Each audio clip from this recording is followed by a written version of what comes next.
प्यारी संदत जी, आज आप सबके दर्शन हुए तो दिल बहुत प्रसन्न हो गया। सचमुच संदत के दर्शन आत्मा के लिए सबसे बड़ा सुख होते हैं। जैसे सूरज की किरणें अंधकार को मिटा देती हैं, वैसे ही संदत की रूहानी महक दिल के अंधेरों को दूर कर देती है। संसार का ये जीवन एक स्वप्न की भांति है। मनुष्य यहाँ जन्म लेता है, परिवार बनाता है, धन कमाता है, मान सम्मान पाता है और फिर धीरे धीरे समय के साथ सब कुछ छोड़कर चला जाता है। कोई यह सोच भी नहीं पाता कि वास्तव में उसका असली घर कहाँ है। आत्मा इस शरीर में बंद कर केवल बाहर की चीजों में उलझी रहती है, लेकिन परमात्मा ने आत्मा को कभी अकेला नहीं छोड़ा। उसने इस आत्मा के भीतर अपने दिव्य स्वरूप की झलक, अपने घर का रास्ता और अपने प्रेम की निशानी के रूप में शब्द धुन को बिठाया है। यही शब्द धुन आत्मा का असली सहारा है। शब्द कोई साधारण ध्वनि नहीं है। यह न तो बाहर की घंटी है, न शंख है और न ही किसी वाद्य का स्वर। ये तो उस परम सत्ता की प्रकट झंकार है जो सृष्टि को चला रही है। जब आत्मा को यह धुन भीतर सुनाई देती है, तब उसे अपने घर की याद आती है। जिस प्रकार कोई परदेशी व्यक्ति जो वर्षों से विदेश में रह रहा हो, अचानक अपनी मातृभूमि का गीत सुन ले तो उसके हृदय में घर की याद उमड़ आती है, उसी प्रकार यह शब्द धुन आत्मा को उसके असली देश की याद दिलाती है। सतगुरु का काम यही है कि वह आत्मा को इस धुन से जोड़ दे। बाहर का ज्ञान, किताबें, शास्त्र केवल दिशा दिखाते हैं, परंतु जब तक सतगुरु अपनी कृपा से आत्मा को उस धुन की झलक नहीं कराते, तब तक आत्मा भटकती रहती है। इसीलिए महापुरुष कहते हैं कि नामदान के समय जो सबसे बड़ा वरदान दिया जाता है, वह है शब्द से जुड़ना। यही नाम है, यही शक्ति है, यही आत्मा की असली पूंजी है। एक बार एक साधक ने अपने जीवन में यह अनुभव किया। वह एक व्यापारी था। दिन रात दुकान पर बैठकर हिसाब किताब करता, सौदे करता और धन कमाने की धुन में डूबा रहता, लेकिन भीतर का चैन जैसे गायब हो चुका था। लाखों रुपए जमा हो गए, मकान, गाड़ी, सब कुछ था, पर मन बेचैन था। रात को सोने जाता तो नींद नहीं आती, दिन को लोगों के बीच बैठता तो भी मन में एक खालीपन बना रहता। वह सोचता शायद और अधिक धन से यह खालीपन भर जाएगा, पर जितना धन बढ़ता उतना ही बेचैनी भी बढ़ती। फिर एक दिन उसकी मुलाकात सतगुरु के एक सच्चे प्रेमी से हुई। उस प्रेमी ने कहा, भाई, यह बेचैनी धन से नहीं मिटेगी, ये तो आत्मा की पुकार है। आत्मा अपने असली घर से बिछड़ी हुई है। जब तक ये भीतर की शब्द धुन से नहीं जुड़ती, तब तक चैन नहीं मिलेगा। व्यापारी ने पहले तो हंसकर टाल दिया, परंतु जब उसकी हालत और बिगड़ने लगी तो वह सत्संग में गया। सत्संग में उसने सुना कि आत्मा के भीतर एक निरंतर धुन बज रही है। यह धुन ही सच्चा नाम है। जिस प्रकार रेडियो में तरंगे हर समय रहती हैं, लेकिन रेडियो को सही तरंग पर लगाने से ही आवाज सुनाई देती है, उसी प्रकार आत्मा को सतगुरु की बताई विधि से जब भीतर लगाया जाता है, तब वह धुन प्रकट होती है। यह सुनकर व्यापारी के मन में उत्सुकता जागी। कुछ समय बाद जब उसने सुमिरन और ध्यान का अभ्यास किया, तो एक दिन अचानक भीतर एक ऐसी झंकार सुनाई दी जो बाहर की किसी भी आवाज से भिन्न थी। वह ध्वनि इतनी मधुर थी कि उसकी आंखों से आंसू बह निकले। उस धुन ने जैसे उसे बांध लिया। वह समझ गया कि यही है वह खोई हुई कड़ी, जिसकी तलाश में वह धन दौलत के पीछे भाग रहा था।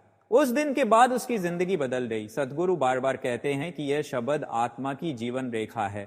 जिस दिन आत्मा इसका सहारा छोड़ देती है, उसी दिन मृत्यु आ जाती है। शरीर तो चलता रहता है, सांस भी चलती रहती है, पर यदि आत्मा इस धुन से कट जाती है तो वह मानो मृतक के समान है। पर जब आत्मा इस धुन से जुड़ जाती है, तब वह अमर हो जाती है। शब्द को सुनने के लिए बाहर की कानों की आवश्यकता नहीं होती। ये तो मन को शांत करके भीतर उतरने से सुनाई देता है। इसीलिए महापुरुष कहते हैं कि अभ्यास में सबसे जरूरी है सुमिरन। जब मन को एकाग्र किया जाता है, तब धीरे धीरे भीतर यह धुन स्पष्ट सुनाई देती है। पहले ये जैसे दूर से आती हुई लगती है, फिर नजदीक आती है और फिर आत्मा उसमें डूब जाती है। यह धुन आत्मा को खींचकर ऊंचाइयों की ओर ले जाती है। संत महापुरुष हमेशा यह बताते आए हैं कि इंसान का असली घर ऊपर है। ये जो संसार की चकाचौंध हमें खींच लेती है, ये सब अस्थाई है। असली ठिकाना तो वही है जहां से आत्मा आई है, जहां अमर शांति और आनंद का दरबार है। आत्मा का संबंध परमात्मा से शब्द धुन के द्वारा है। जिस दिन ये धुन हमारे भीतर जाग उठेगी, शब्द धुन कोई बाहरी ध्वनि नहीं है, ये कोई ऐसी आवाज नहीं है जो कानों से सुनी जा सके। ये वह अजर अमर नाद है जो हर समय हमारे भीतर गूंज रहा है। जैसे समुद्र के भीतर मोती छिपे रहते हैं, वैसे ही हमारे भीतर यह अमूल्य शब्द छिपा हुआ है। लेकिन मन के शोर ने, वासनाओं और इच्छाओं ने उस आवाज को दबा रखा है। मन हर समय भाग दौड़ करता रहता है, कभी चिंता में, कभी लालच में, कभी गुस्से में और कभी मोह में। इस कारण भीतर की धुन सुनाई नहीं देती। सदगुरु की महिमा यही है कि वे हमें इस धुन का अनुभव कराते हैं। सदगुरु आत्मा को उस बंधन से मुक्त कर उस नाद से जोड़ते हैं। सदगुरु हमें अभ्यास कराते हैं, हमें सिखाते हैं कि कैसे मन को शांत करना है, कैसे ध्यान लगाना है और कैसे उस अनहद नाद को पकड़ना है। एक बार की बात है, एक साधक बहुत ईमानदारी से सदगुरु की सेवा और सिमरन करता था, परंतु उसे भीतर की आवाज का अनुभव नहीं हो रहा था। वह उदास हो गया और सदगुरु के पास जाकर बोला, महाराज, मैं तो रोज सिमरन करता हूं, सेवा करता हूं, फिर भी भीतर कोई धुन सुनाई नहीं देती। क्या मेरी भक्ति स्वीकार नहीं है? सदगुरु मुस्कुराए और बोले, बेटा, जब तू मिट्टी में बीज डालता है तो तुरंत फल नहीं आता। पहले बीज सड़ता है, फिर अंकुर निकलता है, फिर पौधा बनता है और समय आने पर फल भी लगता है। इसी तरह सुमिरन का बीज तूने बो दिया है, उसका असर भीतर जरूर होगा, बस धैर्य रख। सतगुरु ने उसे एक छोटा सा उदाहरण भी दिया। बोले, मान ले कि तू एक दरवाजे पर खड़ा है और अंदर से कोई ताला खोल रहा है।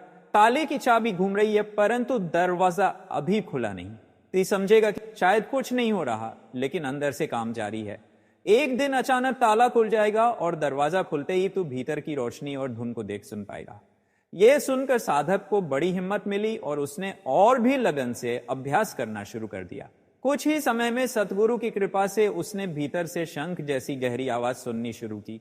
वह आवाज इतनी मधुर थी कि उसका मन बाहर की सारी इच्छाओं को भूल गया। यह आवाज, यह धुन कभी शंख की तरह गूंजती है, कभी घंटी की तरह बजती है, कभी बांसुरी की तरह मधुर होती है और कभी वीणा की तरह गुनगुनाती है। महापुरुष कहते हैं कि यह ध्वनियां आत्मा को खींचने का साधन है। जैसे कोई मधुर संगीत सुनकर इंसान उसमें खो जाता है, वैसे ही आत्मा इस धुन को सुनकर अपने असली घर की ओर खींचने लगती है। परंतु इसका अनुभव केवल अभ्यास से, धैर्य से और सद्गुरु की कृपा से ही होता है। एक बार एक साधु जंगल में ध्यान करता था। वह दिन रात परमात्मा के नाम का सुमिरन करता। धीरे धीरे उसने भीतर से एक ऐसी अनोखी धुन सुनी कि उसका मन उसमें डूब गया। वह आवाज इतनी मोहक थी कि उसने बाहर की सारी इच्छाएं त्याग दी। जो पहले भोजन, वस्त्र और आराम के पीछे भागता था, अब उसे केवल वही धुन सुननी अच्छी लगती थी। धीरे धीरे वह साधु उस धुन के सहारे इतना ऊपर उठा कि उसे आत्मिक शांति मिल गई। जब गांव वाले उससे मिलने आए तो उसने कहा, असली सुख न बाहर है न किसी वस्तु में, असली सुख तो इस भीतर की अनहद धुन में है। जिस दिन ये धुन सुनाई दे जाती है, उसी दिन आत्मा को शांति मिल जाती है। शब्द धुन का महत्व इतना है कि बिना इसके आत्मा कभी घर नहीं पहुंच सकती। महापुरुष बार बार यही बताते हैं कि किताबों में पढ़कर या दार्शनिक बातें करके भगवान को नहीं पाया जा सकता। असली मार्ग तो शब्द धुन है। यह धुन आत्मा के लिए नाव है, यह धुन आत्मा के लिए पंख है। इसके सहारे आत्मा इस माया के सागर को पार करती है और उड़कर अपने घर पहुंचती है। कभी कभी सतगुरु प्रेमियों को यह भी समझाते हैं कि यह धुन हर समय गूंज रही है, परंतु हम सुन नहीं पाते। जैसे बाजार में बहुत शोर हो तो कानों के पास से घंटी बज रही हो, फिर भी हमें सुनाई नहीं देती। वैसे ही मन के शोर ने इस धुन को ढक रखा है। जब सुमिरन से मन शांत हो जाता है तो धीरे धीरे यह आवाज साफ सुनाई देने लगती है। पहले यह बहुत हल्की सुनाई देती है, जैसे दूर से कोई घंटी बज रही हो, फिर अभ्यास से यह और साफ हो जाती है और अंत में आत्मा इसमें इतनी तल्लीन हो जाती है कि उसे बाहर की दुनिया की खबर ही नहीं रहती। कहते हैं, एक बार एक प्रेमी ने सतगुरु से कहा, महाराज, मैं भीतर की धुन सुनना चाहता हूं पर मन मुझे टिकने नहीं देता। जब भी आंखें बंद करता हूं तो ख्याल इधर उधर भाग जाते हैं। सतगुरु ने उत्तर दिया, बेटा, जैसे कोई गडरिया अपनी बकरियों को चराने ले जाता है तो शुरू में सब इधर उधर भागती हैं, पर वह डंडे से धीरे धीरे सबको इकट्ठा कर लेता है। उसी तरह तू अपने मन को बार बार सिमरन पर टिकाता है। शुरू में भागेगा, परंतु धीरे धीरे सिमरन की आदत पड़ जाएगी। फिर मन खुद ब खुद भीतर टिक जाएगा और तुझे अनहद नाद सुनाई देने लगेगा। शब्द धुन का अनुभव ही जीवन का लक्ष्य है। जब आत्मा इस धुन से जुड़ जाती है तब उसका संसार के बंधन से छुटकारा हो जाता है। मौत का भय समाप्त हो जाता है, क्योंकि आत्मा को पता लग जाता है कि उसका घर कहाँ है। वह जान लेती है कि यह शरीर अस्थाई है। महापुरुषों ने इसी अनुभव को शब्द, नाद, अनहद, धुन, अकथ, वाणी आदि नामों से पुकारा है। सब यही कहते हैं कि आत्मा को इस धुन से जोड़ना ही सच्ची भक्ति है। अंत में एक भावपूर्ण पंक्ति। सतगुरु कहते हैं, शब्द बिना आत्मा अंधी है, शब्द से ही मिलती रोशनी। शब्द ही आत्मा का सच्चा साथी, शब्द ही आत्मा का सच्चा साथी। आत्मा का संबंध सदा से परमात्मा के साथ रहा है, परंतु जब यह संसार में आई तो इसके चारों ओर पर्दा डाल दिया गया। इन पर्दों ने आत्मा को उसकी असली पहचान से दूर कर दिया और अब ये मन इंद्रियों और मायावी वस्तुओं में उलझ कर रह गई है। सतगुरु जब कृपा करते हैं तो आत्मा को धीरे धीरे उसकी असली धुन, उस नाद की ओर खींचते हैं जो हमेशा से भीतर गूंज रहा है। यही शब्द धुन है, यही नाद है, यही आंतरिक पुकार है जो हमें जन्म मरण के चक्कर से मुक्त कराने वाली है।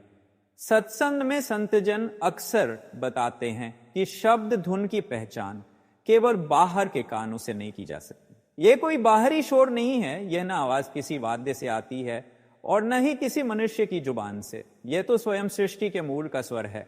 सद्गुरु हमें सिखाते हैं कि जब हम सच्चे मन से सिमरन करते हैं तो मन की चंचलता धीरे धीरे थमती है, मन शांत होने लगता है और आत्मा उस पर्दे के पार जाने के लिए सक्षम बनती है। तभी भीतर से ये दिव्य धुन सुनाई देती है। एक समय की बात है, एक साधक कई वर्षों से नाम का अभ्यास कर रहा था।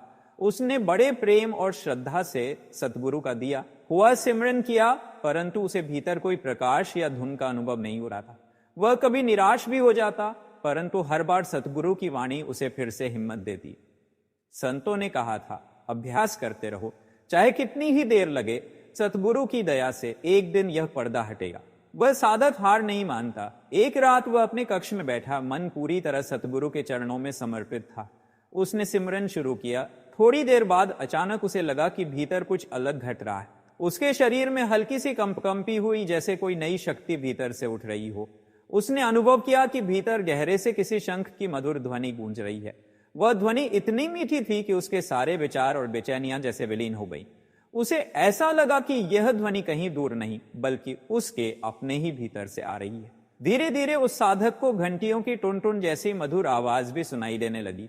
यह स्वर बाहर के किसी मंदिर की घंटियों की तरह नहीं था, बल्कि बहुत ही सूक्ष्म और मीठा था। जितना वह ध्यान केंद्रित करता, उतना ही यह स्वर गहरा और आकर्षक होता जाता। उसे महसूस हुआ कि यह कोई साधारण ध्वनि नहीं है, यह तो आत्मा की असली पहचान है। यह वही नाद है जिसकी ओर सतगुरु खींच रहे हैं। इस अनुभव ने उसकी जिंदगी बदल दी। अब उसे विश्वास हो गया कि सतगुरु जो कह रहे हैं वह बिल्कुल सत्य है। यह ध्वनि ही आत्मा का असली घर है। उस दिन से उसने अभ्यास में और भी ज्यादा प्रेम और लगन लगा दी। अब उसका ध्यान सिर्फ इसी बात पर रहने लगा कि भीतर इस नाद से जुड़कर आत्मा को ऊंचाई की ओर ले जाना है। शब्द धुन की यह यात्रा किसी को भी रातों रात नहीं मिलती। ये निरंतर साधना, सतगुरु की कृपा और मन की स्थिरता पर निर्भर करती है।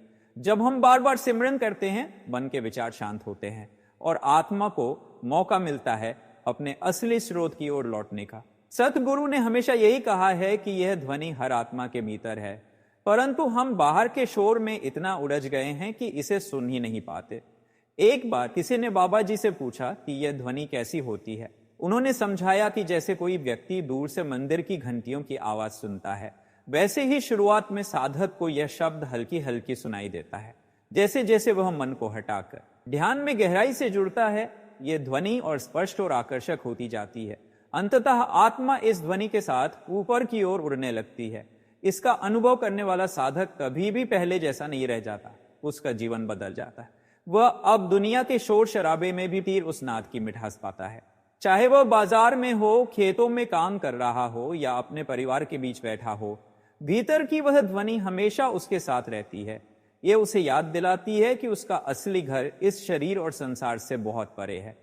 सतगुरु की सबसे बड़ी दया यही है कि वे हमें इस नाद से जोड़ते हैं। वे हमें समझाते हैं कि जितना हम इस शब्द में डूबेंगे, उतना ही हम सांसारिक दुखों से ऊपर उठेंगे। जब आत्मा इस धुन से बंध जाती है, तब कोई भी मायावी आकर्षण उसे खींच नहीं सकता। उस समय साधक के लिए सबसे बड़ा सुख यही बन जाता है कि वह भीतर जाकर इस अमृतमयी ध्वनि को सुन सके। इसलिए संतजन बार बार समझाते हैं, बाहर की आवाजें सब अस्थायी हैं। ये संसार का संगीत चाहे कितना भी मधुर क्यों न लगे, परंतु यह आत्मा को शांति नहीं दे सकता। असली सुख तो केवल उस अनहद नाद में है जो हमेशा से भीतर गूंज रहा है। आज भी अनगिनत साधक इस राह पर चल रहे हैं।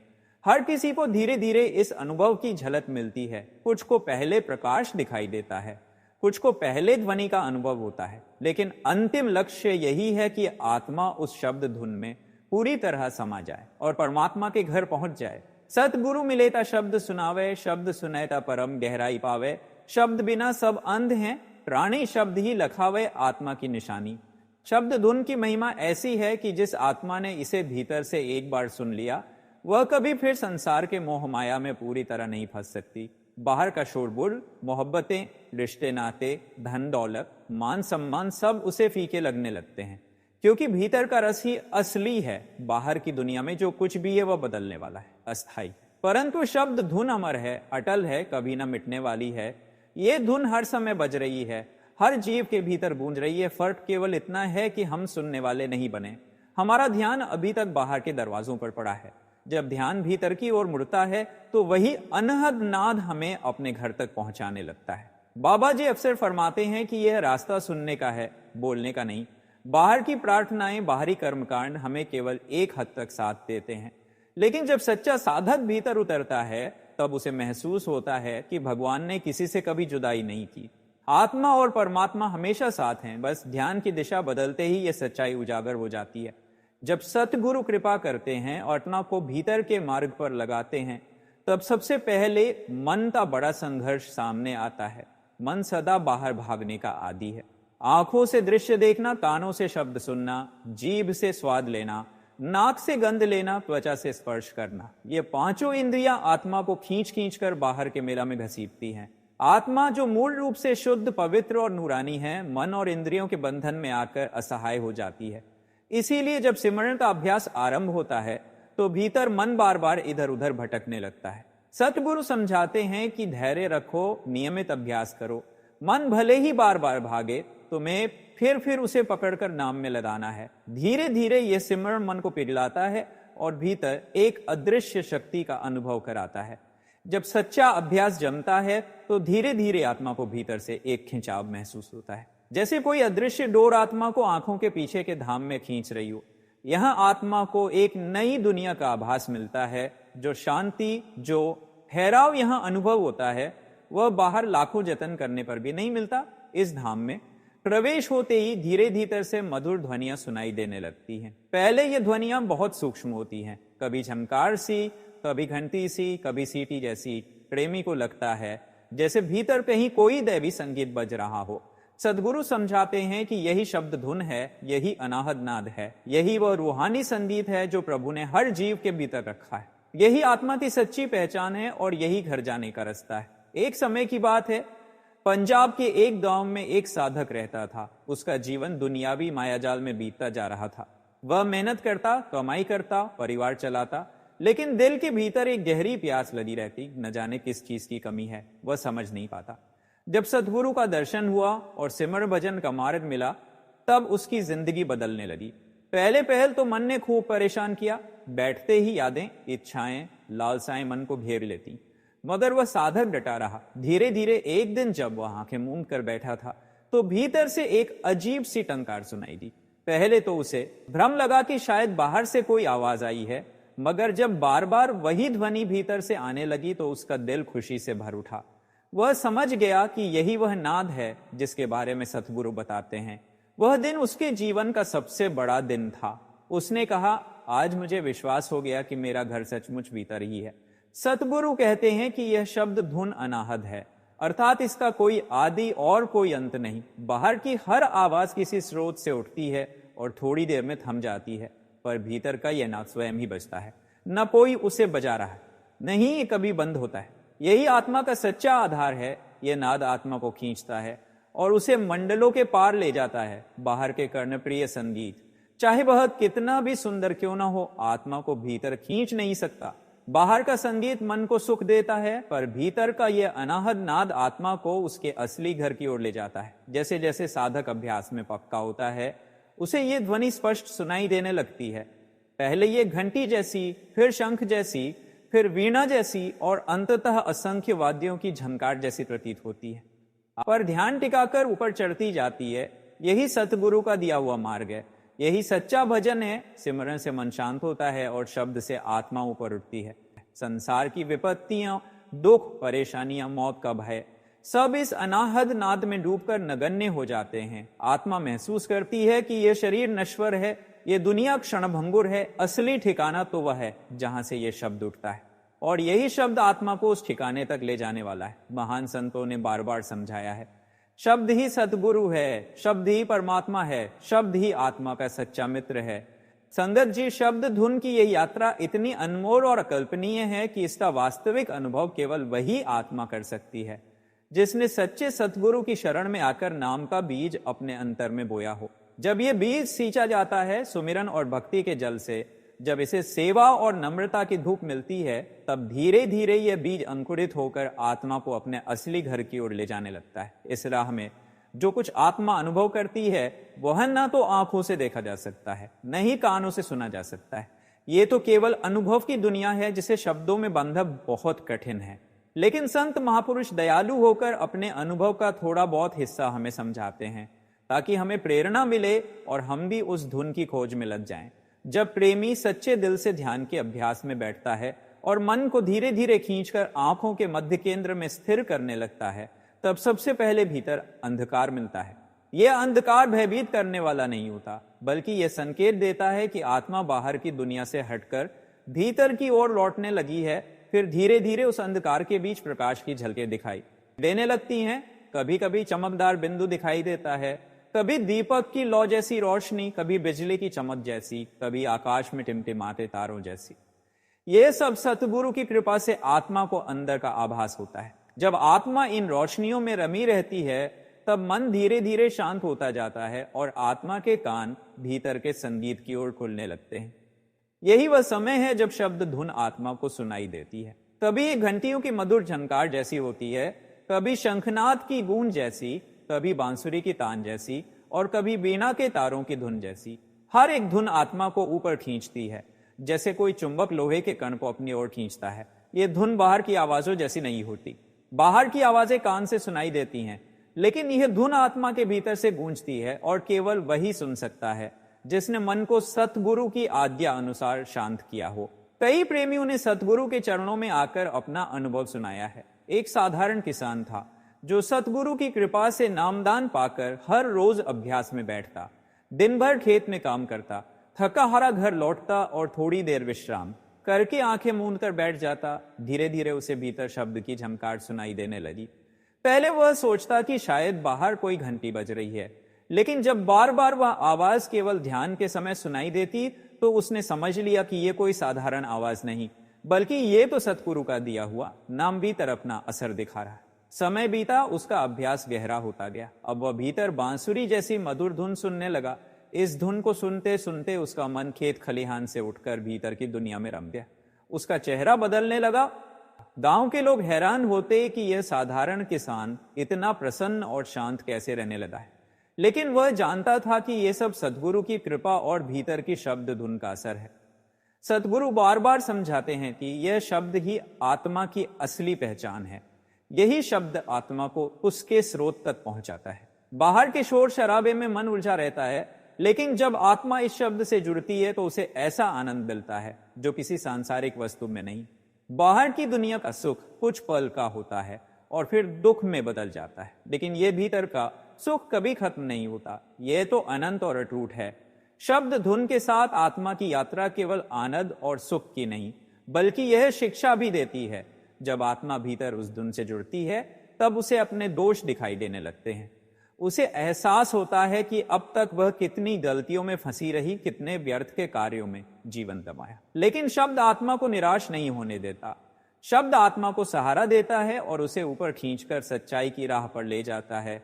कई बार प्रेमी पूछते हैं कि क्या यह सब हर कोई अनुभव कर सकता है? सतगुरु का उत्तर होता है, हाँ, हर आत्मा यह अनुभव कर सकती है, क्योंकि यह हर आत्मा का जन्म सिद्ध अधिकार है। फर्क सिर्फ इतना है कि कोई आत्मा अभ्यास में लग जाती है और कोई टाल मटोल में जीवन गंवा देती है। सतगुरु तो सब पर कृपा करते हैं, लेकिन फल उसी को मिलता है जो प्रेम से सतगुरु की आज्ञा का पालन करता है। आत्मा का असली घर शब्द धुन के सहारे ही मिलता है। चाहे कितनी भी किताबें पढ़ लें, चाहे कितनी भी बातें कर लें, यदि शब्द का अनुभव भीतर नहीं है तो सब अधूरा है। जैसे कोई भूखा इंसान रसोई की किताबें पढ़कर संतुष्ट नहीं हो सकता, उसे भोजन करना ही पड़ेगा। उसी तरह आत्मा को भी केवल सत्संग सुनकर संतोष नहीं मिलेगा, उसे अभ्यास करना होगा और शब्द से जुड़ना होगा। सुनो जी आत्म प्यारे हो, यह अनहद की झनकार है, बाजे भीतर वीणा रे, यह सतगुरु का उपकार है। शब्द धुन का अनुभव कोई कल्पना नहीं है, यह आत्मा की सच्चाई है जो सतगुरु के दर से मिला है। वह भीतर के मंदिर का ताला खोल देता है। जब मनुष्य आंखें मूंद कर भीतर की ओर ध्यान करता है और सतगुरु द्वारा दिए गए नाम का सुमिरन करता है, तो धीरे धीरे वह मन और माया की परतों को पार करता है। बाहर की दुनिया उसे आकर्षित करती है, खींचती है, बार बार गिराती है, पर सतगुरु की मेहर उसे थामे रहती है। जिस प्रकार एक माँ अपने छोटे बच्चे को पकड़कर चलना सिखाती है, वैसे ही सतगुरु आत्मा को पकड़कर इस मार्ग पर आगे बढ़ाते हैं। भीतर जब आत्मा सच्चे ध्यान में ठहरती है तो पहले अंधकार दिखाई देता है। उस अंधकार में मन भागने की कोशिश करता है, उठकर बाहर जाना चाहता है, पर जब धीरज से नाम का अभ्यास किया जाए तो धीरे धीरे उस अंधकार में प्रकाश की झलकियां दिखाई देने लगती है। यह दिव्य प्रकाश आत्मा को यकीन दिलाता है कि हाँ, यह रास्ता सच है। आगे बढ़ते बढ़ते भीतर से मधुर ध्वनियां सुनाई देने लगती हैं। कभी शंख की आवाज, कभी घंटियों की टुनकार, कभी वीणा के तार, कभी सितार की झनकार, कभी मुरली की मधुर तान। ये सब आत्मा को ऊपर की ओर खींचते हैं। कभी कभी साधक सोचता है कि यह सब उसका भ्रम है, परंतु जो सतगुरु का प्रेमी है वह जानता है कि यह तो शब्द धुन की बुलाहट है। यह वही सच्चा नाद है जिसे संतों ने अनहद नाद कहा है। यह अनहद नाद कभी रुकता नहीं, वह सदा बजता रहता है। बाहरी कानों से वह ध्वनि नहीं सुनी जा सकती, क्योंकि यह कान संसार की आवाजें सुनने के लिए बने हैं। पर जब आत्मा भीतर की ओर मुड़ती है तो उसे यह दिव्य नाद स्पष्ट सुनाई देता है। एक समय की बात है, एक साधक बड़ा ही निष्ठावान था। दिन रात वह सतगुरु के नाम का सुमिरन करता और ध्यान में बैठता। कई वर्षों तक उसे केवल अंधकार ही दिखाई देता रहा। कई बार वह निराश हो जाता और सोचता कि शायद मैं योग्य नहीं हूं। एक दिन वह अपने सतगुरु के पास गया और आंखों में आंसू भरकर बोला, मालिक, मैंने वर्षों तक अभ्यास किया, पर मुझे तो कुछ दिखाई नहीं देता, कुछ सुनाई नहीं देता। सतगुरु मुस्कुराए और बोले, बेटा, तू खाली नहीं बैठा, तेरा हर एक क्षण गिना गया है। बन की परतें मोटी हैं, पर तूने हार नहीं मानी, इसलिए अब तेरा समय आ गया है। उसी रात जब वह साधक ध्यान में बैठा तो अचानक भीतर से एक झनकार उठी। ऐसा लगा जैसे हजारों घंटियों की मधुर टुनकार गूंज रही हो। उसका मन उस स्वर में खिंच गया और आत्मा भीतर ऊपर उठने लगी। उसके सामने प्रकाश फैल गया और उसे अनुभव हुआ कि सतगुरु साक्षात उसके भीतर प्रकट है।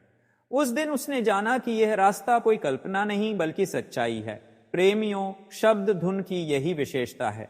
यह आत्मा को ऊपर उठाकर अपने घर की ओर ले जाती है। जब जब आत्मा इस धुन से जुड़ती है, तब तब वह बाहरी मोह और माया से दूर होती जाती है। संतों ने इसे गंगा की धारा कहा है, जो आत्मा को परम धाम तक ले जाती है। पर यह सब सतगुरु की मेहर से ही संभव है।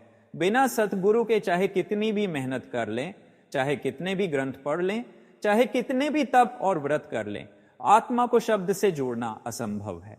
इसलिए संत महात्मा कहते हैं कि पहले सतगुरु की शरण लो। जब तक सतगुरु की कृपा ना हो, यह मार्ग कठिन है, और जब सतगुरु मेहर करते हैं तो सब कुछ सहज हो जाता है। आत्मा स्वयं उड़ान भरने लगती है।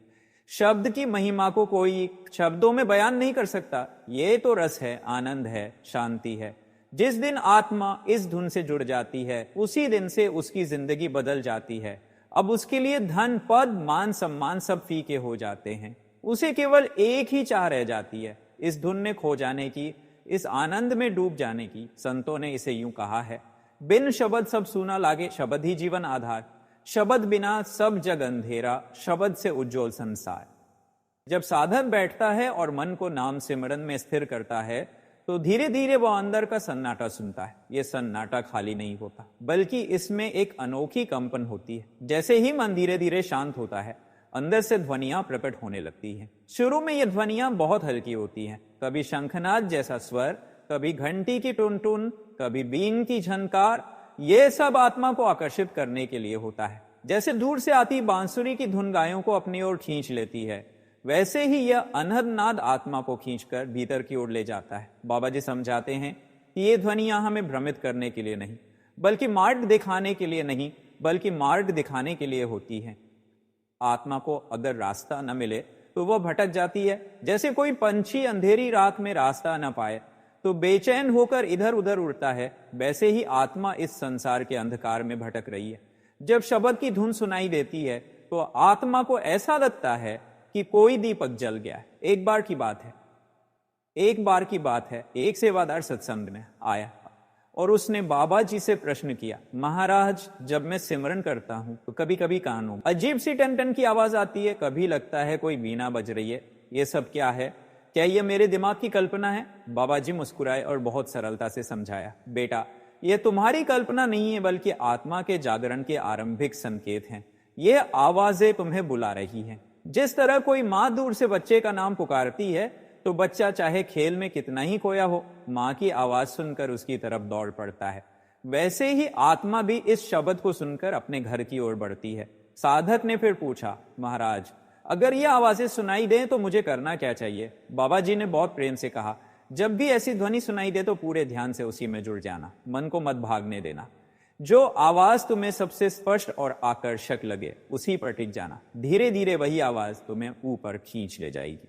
लेकिन ध्यान रहे कि मन बीच में बहकाएगा, कभी कहेगा कि यह कल्पना है, कभी कहेगा कि यह शरीर की नसों का शोर है, परंतु जो ध्वनि तुम्हें शांति दे रही है, आनंद दे रही है, वह ही असली शब्द धुन है। इसी प्रकार एक वृद्ध साधक की कहानी आती है।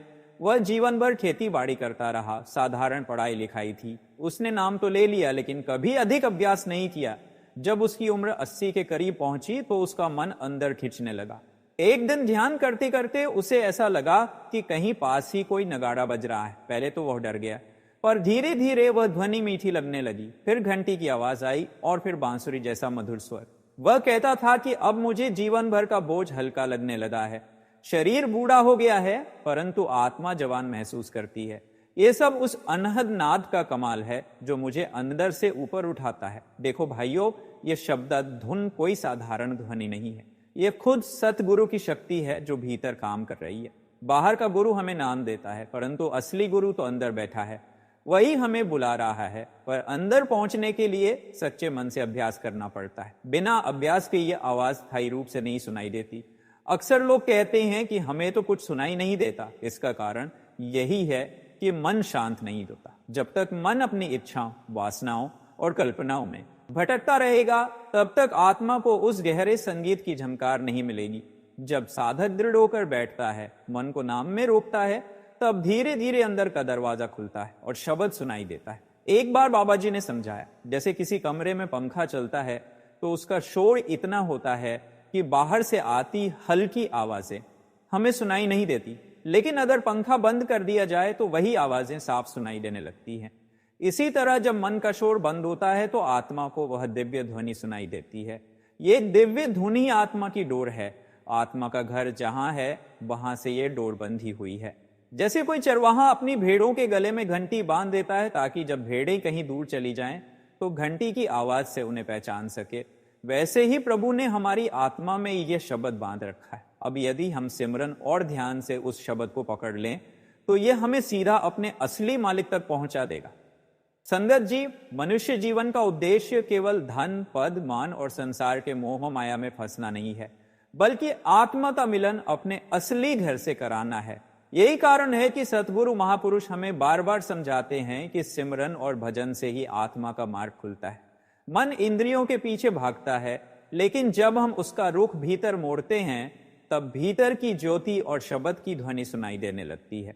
यही नाद, यही धुन आत्मा को सहारा देती है और उसे धीरे धीरे ऊपर उठाकर परम सतगुरु के चरणों तक पहुंचा देती है। एक बार एक साधक ने बड़े प्रेम से सतगुरु के चरणों में प्रार्थना की कि हे मालिक, मेरा मन बहुत चंचल है, सिमरन में टिकता ही नहीं, कृपा करके इसका हल बताइए। सतगुरु मुस्कुराए और कहने लगे, बेटा, जैसे कोई बच्चा पढ़ाई करते समय बार बार ध्यान भटकाता है तो माँ पिता उसे बार बार वापस पढ़ाई की ओर लगाते हैं, वैसे ही तू मन को बार बार सिमरन में लगाता रहे। शुरू शुरू में कठिनाई अवश्य होगी, पर धैर्य और प्रेम से जब तू अभ्यास करेगा तब मन अपने आप हार मान जाएगा और तेरे भीतर शांति का सागर बहने लगेगा। यही मार्ग सब संतों ने दिखाया है। कबीर साहब ने भी यही कहा कि मन के मते न चालिए, मन के मते न होए, जो मन पर चाली हो सतगुरु मिले न कोय। सतगुरु की आज्ञा मानकर जब साधक अभ्यास करता है तभी उसे शांति मिलती है। जब सिमरन के साथ भजन का अभ्यास जुड़ता है तब आत्मा धीरे धीरे उन आंतरिक सुरों को सुनने लगती है जिनको संत अनहद नाद या शब्द धुन कहते हैं। ये कोई कल्पना नहीं है, ये वास्तविक अनुभव है जिसे हजारों प्रेमियों ने सतगुरु की कृपा से पाया है। संत महापुरुष हमें चेतावनी देते हैं कि यह जीवन बहुत अनमोल है, कब का अंत आ जाएगा यह कोई नहीं जानता। मौत हमें चेतावनी नहीं देती, वह अचानक आ जाती है। इसलिए जब तक समय है तब तक हमें अपने सतगुरु की आज्ञा मानकर नियमित सिमरन भजन करना चाहिए। बाबा जी अक्सर समझाते हैं कि सत्संग सुनना, सेवा करना और सबसे बढ़कर सिमरन भजन करना, यही आत्मा का असली भोजन है। जैसे शरीर बिना भोजन के कमजोर हो जाता है, वैसे ही आत्मा बिना सिमरन और भजन के कमजोर होकर माया में फंसी रहती है। एक घटना सुनाते हैं। एक वृद्ध सत्संगी थे जिनका जीवन शुरू में बहुत उथल पुथल भरा रहा। व्यापार में हानि हुई, परिवार में मतभेद रहे, स्वास्थ्य भी बिगड़ता रहा, लेकिन उन्होंने सतगुरु की आज्ञा मानकर सिमरन भजन नहीं छोड़ा। रोज सुबह शाम भजन के लिए बैठते। धीरे धीरे उनका मन स्थिर होने लगा, व्यापार सुधर गया, परिवार में मेल जोल बढ़ गया और सबसे बढ़कर उनके चेहरे पर एक अद्भुत शांति आने लगी। मृत्यु से कुछ दिन पहले उन्होंने अपने परिवार से कहा, अब मुझे सतगुरु बुला रहे हैं, अब मुझे किसी चीज की चिंता नहीं। और सचमुच वे बड़े सुख से सिमरन करते हुए इस संसार से विदा हो गए। यही है सतगुरु की कृपा, यही है भजन सिमरन का फल। जब हम प्रेम और विश्वास से अभ्यास करते हैं तो सतगुरु भीतर बैठकर हमारी आत्मा का हाथ थाम लेते हैं। इसलिए भाइयों और बहनों, समय को व्यर्थ न गवाएं। संसार का हर काम एक दिन छूट जाएगा, पर जो भजन सिमरन किया है वही काम आएगा। ये धन संपत्ति नहीं मिटेगा, ये हमारी आत्मा के साथ अगले लोक तक जाएगा। सतगुरु मिले तो सुनाओ बानी, बिन सतगुरु सब झूठ कहानी। सतगुरु बिन अंधे सब जीव, सतगुरु देवे नाम अतीब। सतगुरु ही पार उतारे, सतगुरु ही निज घर पहुंचा दे। सतगुरु का दिया, सतगुरु का दिया हुआ नाम, उनका दिया हुआ सिमरन और उनकी दिखाई हुई राह ही आत्मा को पार लगाती है। इसी से आत्मा अपना असली घर पा लेती है। तो संगत जी, आप सबको यही अरदास है कि सिमरन भजन को अपनी पहली प्राथमिकता बनाइए। हर रोज सतगुरु की आज्ञा मानकर अभ्यास कीजिए। धीरे धीरे भीतर की यात्रा अपने आप खुलती जाएगी। अगर आपको ये सत्संग अच्छे लगते हैं तो चैनल को जरूर सब्सक्राइब करें और दूसरों तक भी पहुंचाएं, ताकि और आत्माएं भी इसका लाभ ले सकें। राधा स्वामी जी।